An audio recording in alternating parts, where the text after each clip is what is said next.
Alrighty, guys, this is it. This is, I dare say, one of the most historic days in cinema. Perhaps that's a hyperbole, perhaps that's an over-exaggeration, but guys, we have seen, officially, if you are listening to this segment, I am willing to bet you have seen, just like I have seen, the first teaser trailer for the first movie in this brand new DC universe, the first teaser trailer for Superman. So, what does this mean?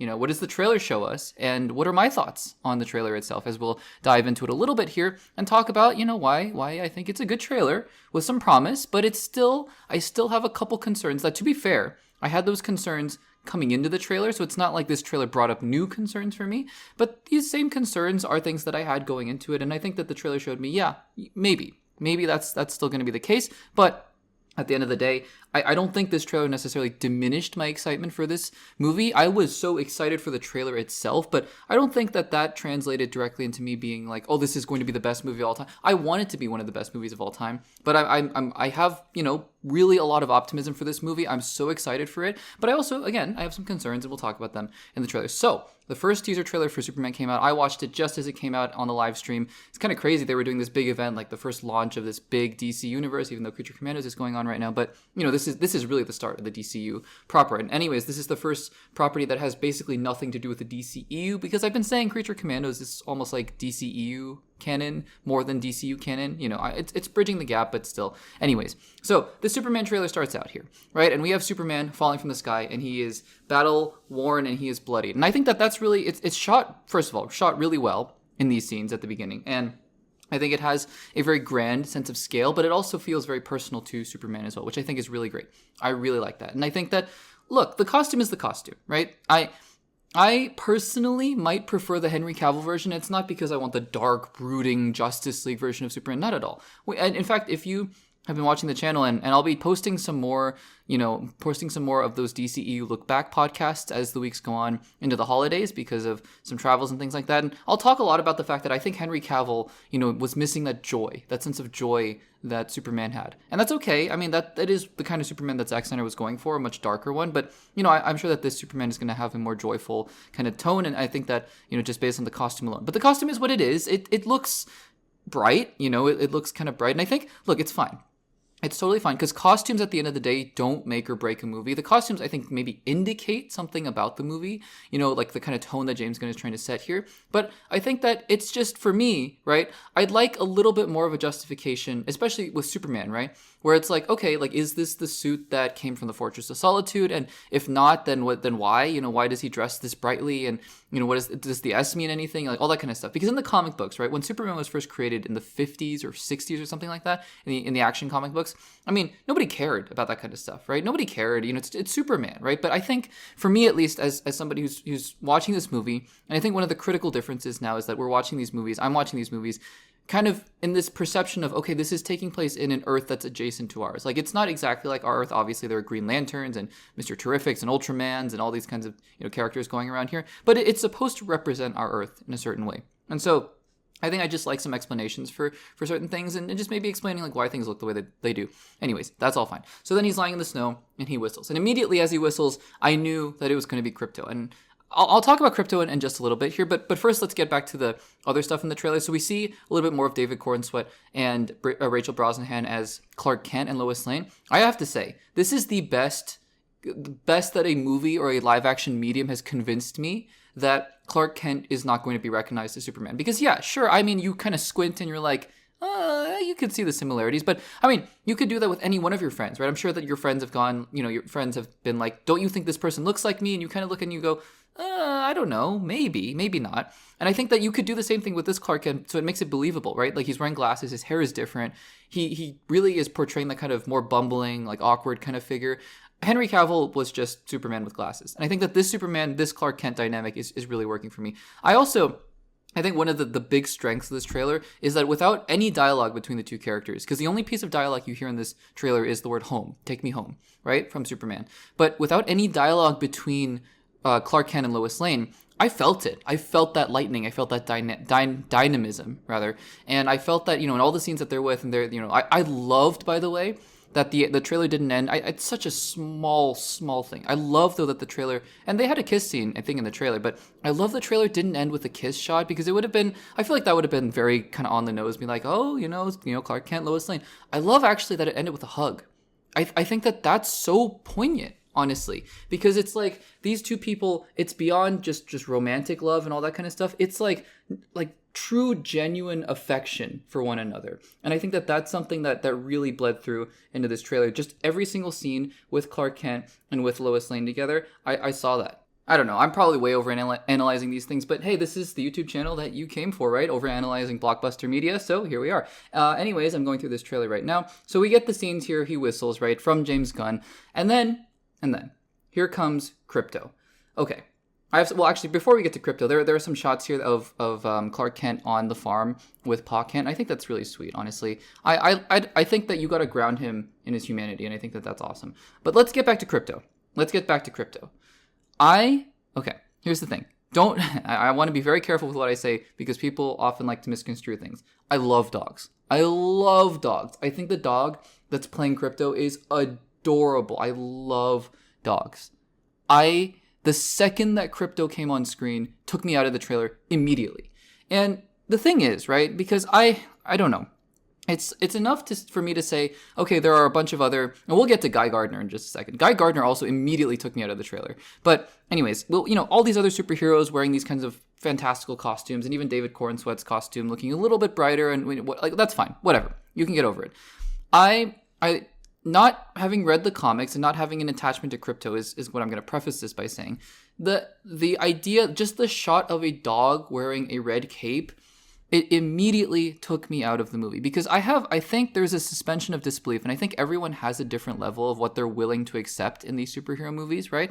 And for me, just the thought of just the idea that there's a dog here that's wearing a cape like that just immediately took me out of the trailer. Now, I'm not going to say, because I very well am willing to admit that I'm going to come out of Superman saying Crypto was the best part of it, because he probably is going to be the best part of it. I mean, it's a dog. It's so cute, such a cute dog. But just in this trailer alone, right? I think that there's one thing to bring the joy, like bring the happiness and bring the energy, but it's another thing to be like a little bit goofy. And I'm really hoping, because James Gunn, for all of his great, superhero things that he's done, all the Guardians films, Peacemaker, Suicide Squad, he dabbles in the goofy. One of the things I really didn't like about the Guardians of the Galaxy, or more specifically Guardians of the Galaxy 2 and 3 in particular, is that he just kind of goes for the joke sometimes, when I think that he should have just let scenes either settle or maybe had the pacing, go a little quicker. There's one scene in particular in Guardians of the Galaxy 3 that I was like, can we move along, please? It was that scene where they're on the couch in that animal's house, and they're just going back and forth about Drax putting his feet up on the couch. And I was like, God, can we move on, please? Because sometimes it works, right? I think the button scene in Guardians of the Galaxy 3, if you remember that, where Peter Quill presses the wrong button, he's talking to Gamora, that's great. That's really funny. I think that works also on an emotional level, because Peter's pouring his heart out to Gamora and then other people hear him. The couch thing, I was like, James Gunn, like, I get it. Can we move on, please? And I think I'm just really a little bit concerned here that, I hope Crypto is not like that for Superman, because, again, I mean, like, what is the rationale behind having this dog here? Because I know Crypto has different origins in the comics, I believe. I looked up a little bit about Crypto. And there are a little bit, there are different stories about why and how he got to Earth and whatnot. And it's all just in good nature and good fun. But in this universe where you're meant to be like, it's Earth, right?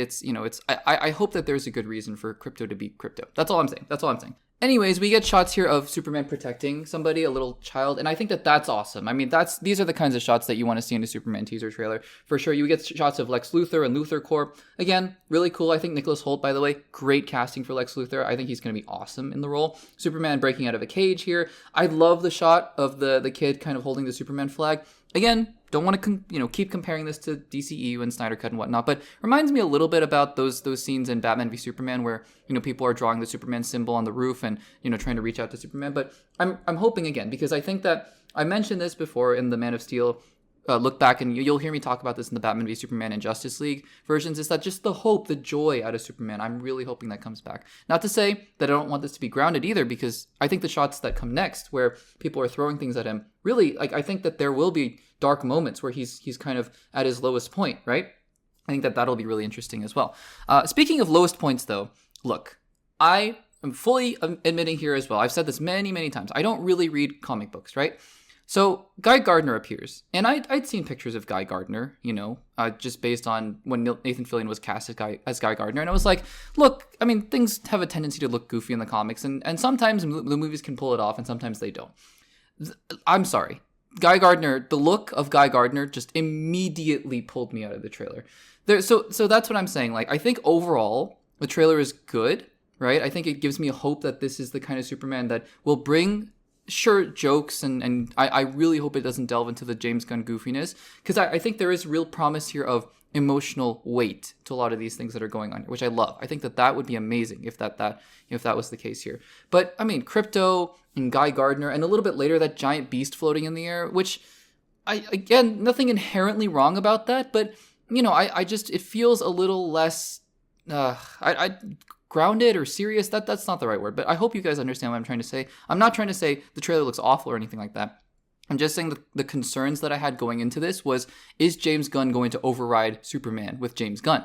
And I don't think that's the case, but I do see, at least from my perspective, a little bit of James Gunn kind of peeking out here. We also get some shots here of Hawkgirl. I think Hawkgirl looks pretty good. It looks actually quite similar to the design of the Hawkman that we got in Black Adam, which is interesting. And then we get the shots. These are my favorite shots, the entire trailer. My favorite shots, and honestly, my favorite scenes in this entire trailer are the ones with Lois and Clark or Superman. And my favorite ones here are the ones where Superman and Lois are in the dark apartment or office building or whatever, and there's a giant orb that's floating in the background, and you're just focusing in on them. Those shots are amazing. I love them. We also have some shots here of the Fortress of Solitude. We have Metamorpho a little bit, buildings falling, Lex Luthor getting angry, Superman, distress, and Crypto. We also have, as a big baseball fan, excuse me, I don't know if you guys knew that. I mentioned it once in a while on this channel. It's kind of funny to see a baseball stadium here. It's Progressive Field, the home of the Cleveland Guardians. Anyways, that's kind of funny. Kind of funny that they're fighting on a baseball field. And it looks like it's Ultraman is what people have been saying he's fighting, but anyways, could be wrong. We see Mr. Terrific. Again, the costumes, a little bit much for me, the eye mask and, everything like that. It just feels like the costumes feel like they were taken out of the early 2000s, late 90s comic book movies, which is fine. Like, if James Gunn wants to go for that aesthetic, that's totally fine. And like I said, if the story's amazing, the costumes will be the costumes, right? But it's just sort of getting a sense of the tone of this Superman film. And like I said, hope, joy, optimism, everything. The shot of Superman flying into the sky, by the way, amazing. But, at the end of the day, I just hope that it's all still kind of grounded in somewhat of a real fashion of the real world. I love the last shot of this trailer where, again, like I said, Lois and Clark are hugging, and I assume right before he goes out into battle. And that's it. That's the Superman trailer. So guys, look, to wrap up my thoughts here, this is much longer of a segment than any normal trailer reaction, but that's intentional because it's an important trailer. I like this trailer, right? I know some people online have been saying this is the best trailer. How dare you for not thinking? That's totally fine. It's all just, our opinions, and at the end of the day, I'm still very excited for this film. I'm still very, very excited for this film. The things that I saw in this trailer that I liked were the things that I was hoping to like. The things that I saw that I didn't like in this trailer were the things that I was a little bit concerned about. I'm still concerned about. And that's really just James Gunn overriding Superman. Because James Gunn is a very distinctive director. He's a very distinctive director. We've seen this now because he's done the same kind of thing in the superhero genre 6 times now. Guardians 1, Guardians 2, Guardians 3, The Suicide Squad, Peacemaker, and now Creature Commandos. He has a formula. He has a way of doing things. But I have some hope here that this is going to be a little bit different. This is going to be Superman. And not that James Gunn wasn't taking the old stuff seriously, but I think that he's going to be handling this with a little bit extra care. So guys, let me know in the comments down below. Was this the best trailer that was ever made? I don't think so, but if you do, that's awesome. Let me know in the comments down below what you thought of this first Superman trailer.